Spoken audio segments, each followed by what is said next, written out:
Everybody, my name is Bowen Ma, Minister of Emergency Management and Climate Readiness. Honored to be joining you today from the territories of the from the Lekwungen-speaking peoples, the Songhees and Esquimalt First Nations. Today we will be providing an update on the wildfires in the Northern Rockies Regional Municipality and the Peace River Regional District. I know that this is an incredibly challenging and uncertain time for the nearly 5,000 people who have had to leave their homes, pause their lives. This includes residents of the town of Fort Nelson and Fort Nelson First Nation due to the Parker Lake wildfire, as well as the Doig River First Nation and areas north of Doig River Road in the Peace River Regional District. The province is doing everything in its power to suppress these fires so that you can return home as soon as it is safe to do so. There are currently 125 active wildfires across the province, mostly concentrated in the northeast, including 2 wildfires of note, the Parker Lake wildfire and the Patrick Creek wildfire. The Parker Lake wildfire, which started on May 10th, is approximately 12,300 hectares and located just 1 kilometer west of the town of Fort Nelson. Thankfully, the area has seen some rain in the last 24 to 48 hours, and temperatures have remained low overnight, lowering the risk of spread. Gratefully, our worst fears have not materialized, but I want to be extremely clear. We are not out of the woods. There is not enough rain forecasted to offset the prolonged drought conditions or extinguish the fires naturally. And the May long weekend will be a challenging situation for the Northern Rockies Regional Municipality and the Peace River Regional District. As I've said before, now is the time to make sure your homeowners or tenants' insurance policy is current and that you understand its coverage.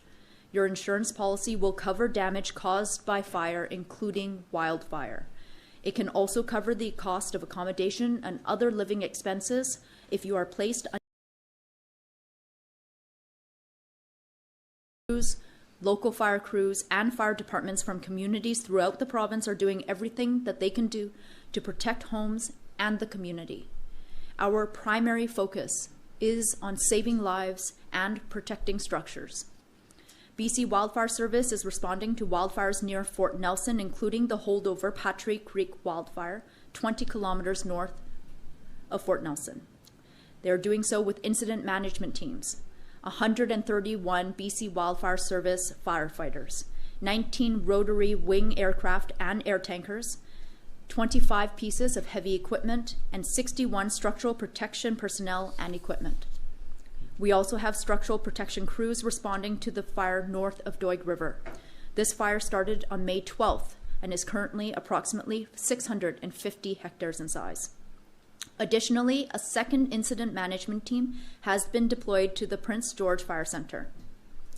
This secondary incident management team has been deployed to ensure that the proper resources are being utilized to suppress fires in the more remote regions of the province. Pardon me.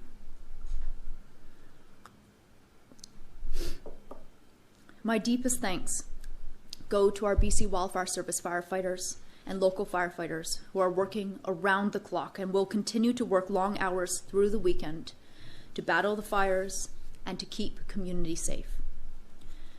To those who have evacuated, I know that this is an extremely difficult time, and I want you to know that supports continue to be available if you need them, including accommodation, food, and incidentals.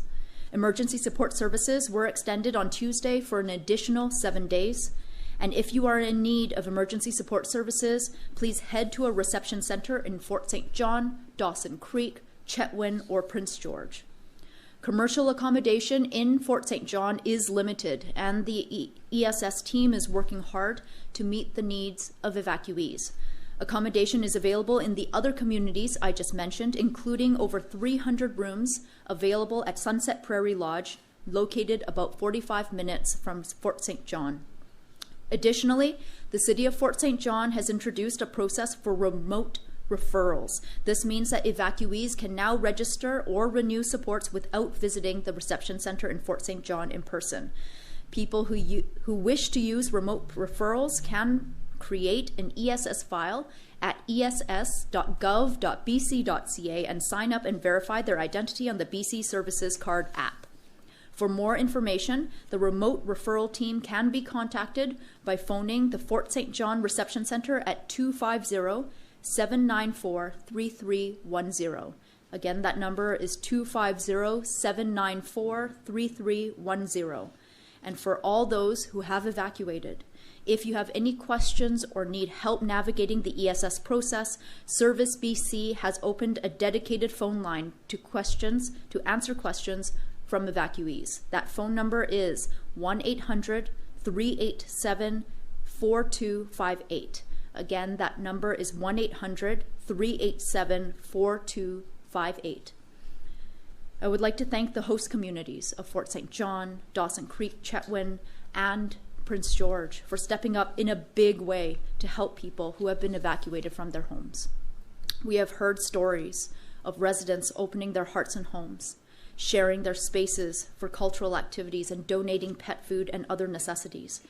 We are all in this together, and this community spirit means so much to those who have been evacuated. Before I turn it over to questions, I want to briefly talk about the upcoming long weekend.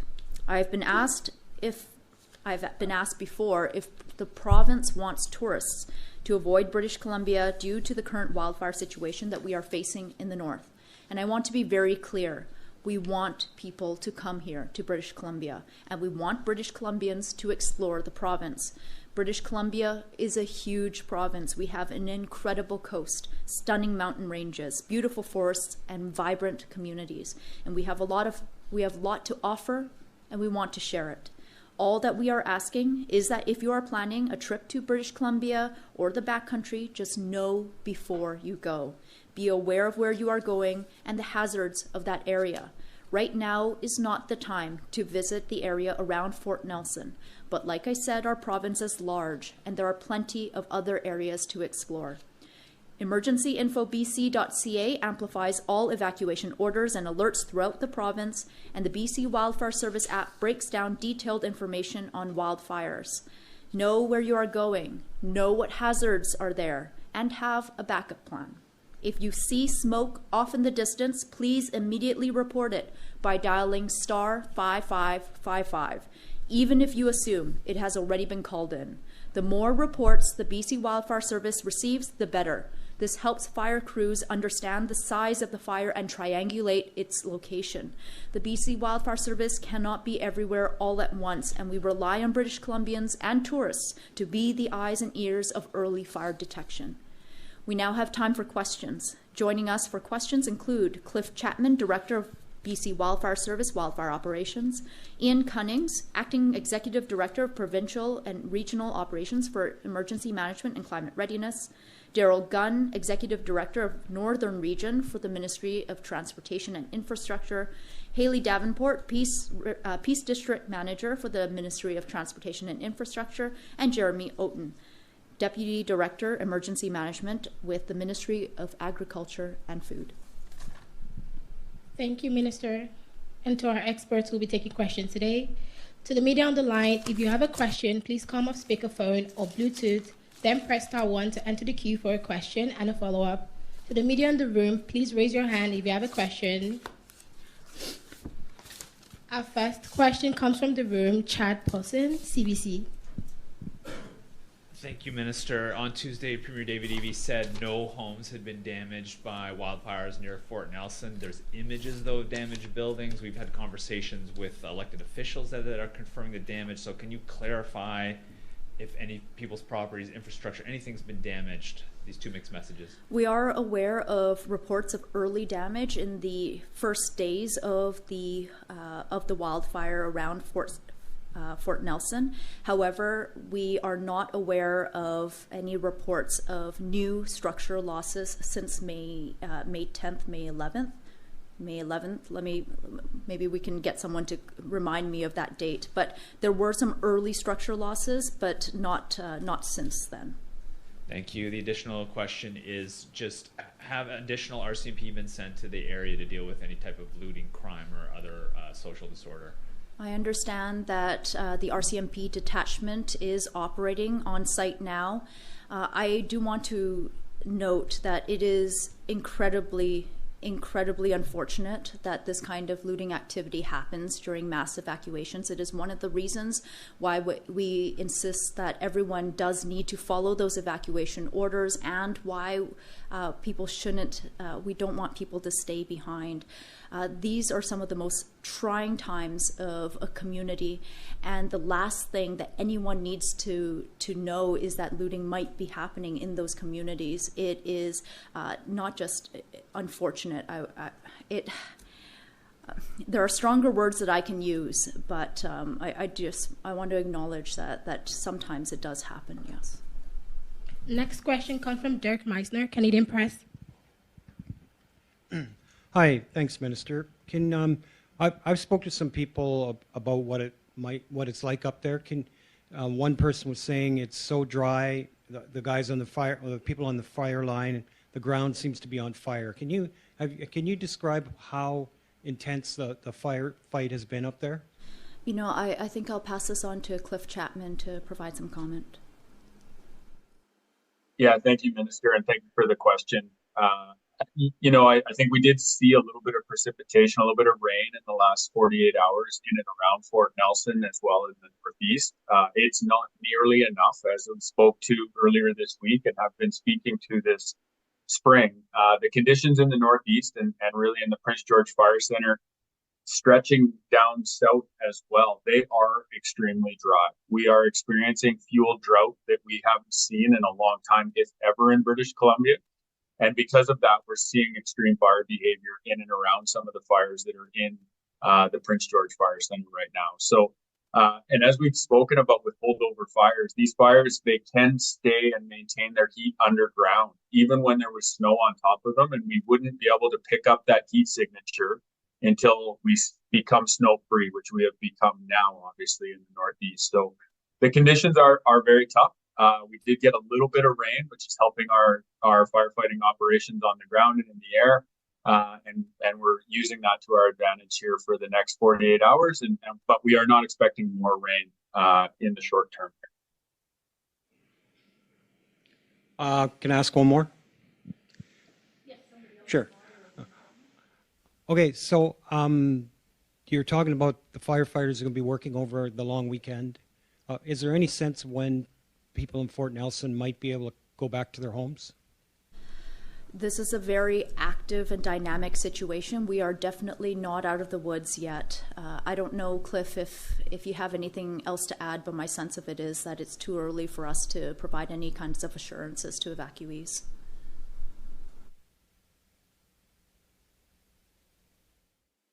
Yeah, no, you're right, Minister Ma.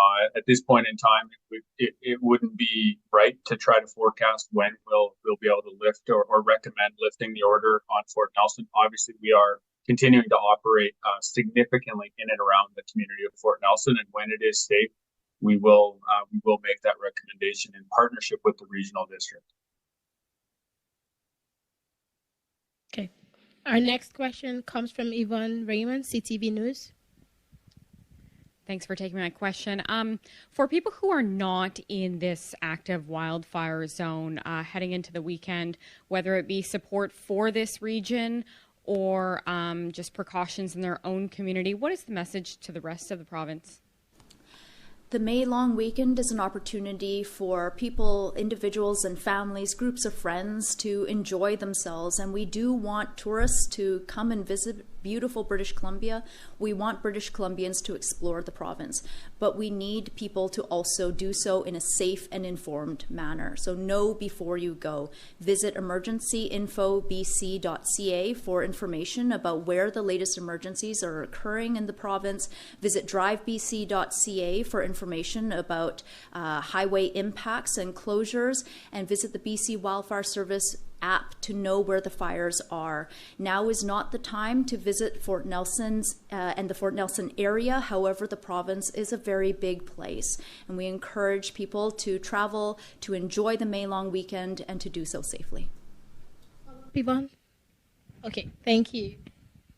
Now moving on to the phones. Our first question comes from Lauren Collins, Black Press Media. Hi. My first question is, I know there are Category 2 and 3 bans in effect within the last hour. Is there a plan for a campfire ban as a proactive measure? Over to you, Cliff. Yeah, thank you for the question. For us, we monitor the conditions every single day, and we use a real data-driven, science-driven approach to when we're going to implement campfire bans for all the reasons that Minister Ma has spoken about. And as I said earlier this week on the last media availability, we have seen a significant decrease in the number of campfires that lead to wildfires. The people of British Columbia have kind of heard the warnings that they are very familiar with the conditions that we face, and they are being more careful. This point in time, with the rain that we received, we do not need to implement a campfire ban across British Columbia, and we will continue to look at that, and we can implement one as quickly as we need to. But at this point in time, the Category 2 and 3 bans are coming into effect. There was a couple fire centers that just implemented them yesterday. And now almost the entire province has a Category 2 and 3 prohibition on it, and campfire bans will continue to monitor. Follow up, Lauren. Yes.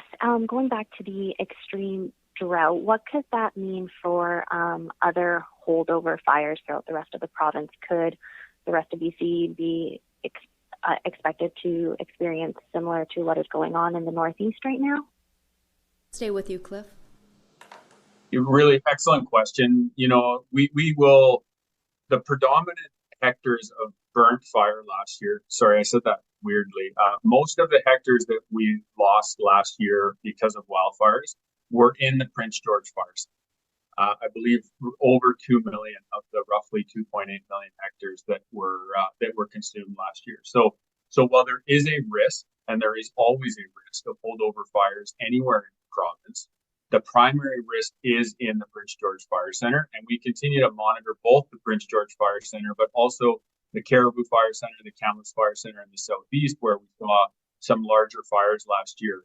It is worth noting that it's a different fuel type. So in Prince George Fire Center, it is really that bog type fuel type, and fire can really hold underground, much different than when you're in the Chilcotin or when you're in the southern interior, which is a much sort of there's less duff layer, and it's much more difficult for fire to hold its heat underground, in particular with snow and rain. So to answer your question very specifically, yes, there could be holdover fires elsewhere in the province. Our primary concern, because of fuel type, continues to be Prince George, but we're actively monitoring really all of our fires from last year for heat signatures. Our next question comes from Zaya Zhu, Globe and Mail. Thanks for taking my question. Hoping to ask Minister Ma, how does the ministry coordinate with ESS and hotel owners to ensure that evacuees aren't forced to leave their hotel rooms when those businesses have to honor their previous bookings? So ESS, Emergency Support Services, is a provincially funded program. We do partner with local authorities and rely on local authorities to deliver those programs on the ground. We're incredibly grateful for the partnerships that we have from host communities, including Fort St. John, Prince George, Chetwynd, and Dawson Creek, who are currently supporting Fort Nelson evacuees. The relationships that we have with accommodation providers is largely through agreements with those local authorities. It is the case that some hotels that have offered up rooms for the initial 4-day period may not be able to carry on providing those rooms due to pre-existing bookings. But we work with those communities to ensure that when evacuees have to relocate, that they do have space somewhere else available for them. I will note that Prairie, oh, sorry, just fell out of my head here. Sunset Prairie, sometimes the terms fall out of my head. Sunset Prairie Lodge does still have hundreds of rooms available for evacuees. We secured 400 rooms there. We have over 300 rooms still available. It's 45 minutes from Fort St. John. If there is anyone out there from Fort Nelson or the Fort Nelson area, an evacuee who does not have accommodation, please head straight to Sunset Prairie Lodge. We do have EMCR and ESS staff on the ground. They're able to register you and put you up right away. Follow up? Yes, thank you. Wondering, as evacuations due to climate disasters becoming increasingly common in BC, what specific attention is being directed towards addressing this types of issues? I believe the question was, what are we doing in the face of increased climate-driven emergencies? So it is the case that we are seeing increased emergency situations right across the province as a result of climate change. It used to be that emergencies and disasters were something that communities faced once in a while. Now we're seeing it be almost a constant, something that we expect every year, and right across the entire year. It's no longer just the summer. We also have the spring freshet, fall storms. We have ice storms in the winter. We have avalanches, extreme temperatures. It really is demonstrating how climate change impacts people and communities right here in British Columbia today. What it also means is that as a province and as communities and as people, we can no longer simply focus on responding to emergencies when they happen. We also have to be better at preparing for and mitigating the impacts of those emergencies before they happen. And we have to be better, unfortunately, at recovery activities following devastating disasters. And so here in British Columbia, the introduction and the establishment of the Emergency and Disaster Management Act places a greater emphasis on all 4 phases of emergency management. So not just the response stage, that's when we act when a disaster is actively harming a community, but also in the preparation, the mitigation, and recovery phases. It requires a whole of society approach. It's a relatively new thing for the province, and we're working to implement that work and bring partners along as quickly as possible. That is all the questions we have today. Thank you. And that concludes today's wildfire update.